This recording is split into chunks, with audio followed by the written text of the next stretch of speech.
വേദിയിലിരിക്കുന്ന നേതാക്കന്മാരെ, സഹപ്രവർത്തകരെ, ഞങ്ങൾ 42 ദിവസവും സബ് ജയിലായിരുന്നു. അതിന് കാരണം ഇവിടുത്തെ ലോക്കൽ CPM-ന്റെ നേതാക്കന്മാരും കോടിയേരിയുടെ കള്ള പോലീസുമായിരുന്നു. ഞങ്ങളെ കള്ളക്കേസ് കുടുക്കിയിട്ട് അവർ ഞങ്ങളെ സബ് ജയിലടച്ചു.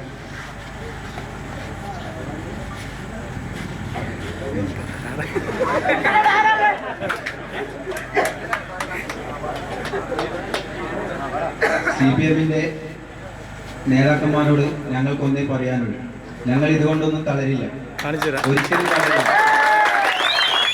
ഞങ്ങൾ 42 ദിവസം സബ് ജയിലിൽ കടന്നിട്ടും ഉഷാറോട് കൂടി തന്നെയാണ് വന്നത്. അതുകൊണ്ട് ഇനി ഞങ്ങളുടെ നേരെ തിരിയാൻ CPM നേതാക്കന്മാർ സമ്മതിക്കില്ല. ഇത്രയും പറഞ്ഞുകൊണ്ട് ഞാൻ നിർത്തും.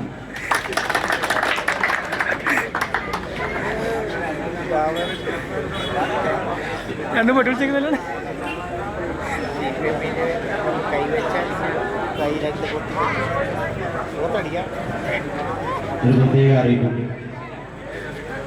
മാട്ടൂർ നോർത്ത് ശാഖ മുസ്ലിം യൂത്തിന് ഒരുക്കുന്ന തീവ്രവാദത്തിനെതിരെ ജനകീയ സദസ്സ് ഈ വരുന്ന